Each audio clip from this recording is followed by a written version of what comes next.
ఎందుకంటే ప్రతిపక్షంలో ఉన్నప్పుడు నాలాంటి వాడు ముఖ్యమంత్రిగా ఉంటేనే ఈ రాష్ట్రం ప్రశాంతంగా ఉంటుంది, శాంతి భద్రతలను కాపాడుతాను, బీసీలకు రక్షణ కల్పిస్తాను, దళితులకు రక్షణ కల్పిస్తాను, అభివృద్ధి చేస్తాను, ఇంకొకటి చెప్పుకుంటూ వస్తారు.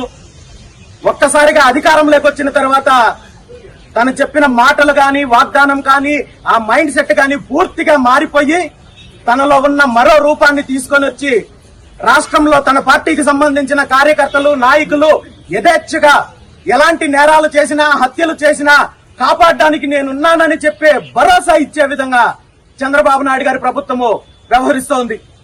గత ప్రభుత్వ హయాంలో జరిగిన హత్యలు ఏవైతే ఉన్నాయో, బీసీల పైన జరిగిన దాడులు కావచ్చు, ఇదే జిల్లాలో గుంటూరు జిల్లాకు సంబంధించిన ఒక బీసీ యువకుడు అమర్నాథ్ గౌడ్ అనే వ్యక్తిని నిర్దాక్షిణ్యంగా హత్య చేస్తే ఆ హత్యను రాజకీయంగా ఉపయోగించుకున్నారు.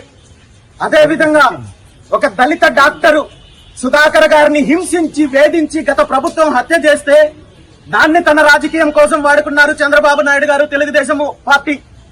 అదేవిధంగా ఒక అప్పటి అధికార పార్టీకి సంబంధించిన ఎమ్మెల్సీ ఒక దళిత డ్రైవర్ ని చంపి డోర్ డెలివరీ చేస్తే దాన్ని తన రాజకీయ పబ్బం కోసం వాడుకున్నారు.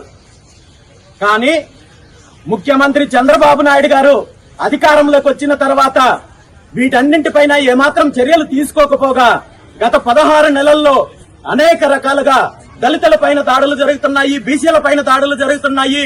అదేవిధంగా ఈ రోజు 4 రోజుల క్రితము కర్నూలు జిల్లాలో ఒక బీసీ సామాజిక వర్గానికి సంబంధించిన వ్యక్తి, నాయి బ్రాహ్మణ సామాజిక వర్గానికి సంబంధించిన వ్యక్తి నందికొట్కూరు నియోజకవర్గంలో తన ఇంటికి సంబంధించి అక్కడ స్థానిక అధికార పార్టీ నాయకులను ప్రశ్నించారని చెప్పి ఏకంగా గొడ్డలతో దాడి చేస్తే స్థానిక పోలీసులు కనీసము కేసు రిజిస్టర్ చేయడానికి కూడా ముందుకు రాలేదంటే ఈ రోజు ఈ రాష్ట్రంలో శాంతి భద్రతల సమస్యలు ఎలా ఉన్నాయో మనం చూడొచ్చు. గత 16 నెలల నుండి అనేక సంఘటనలు జరుగుతున్నాయి. మహిళల పైన దాడులు జరుగుతున్నాయి, బీసీల పైన దాడులు జరుగుతున్నాయి, దళితుల పైన దాడులు జరుగుతున్నాయి. ఇప్పటి వరకు ఏ ఒక్క సంఘటనలో ప్రభుత్వం సీరియస్ గా తీసుకుని యాక్షన్ తీసుకునే పరిస్థితుల్లో లేదు.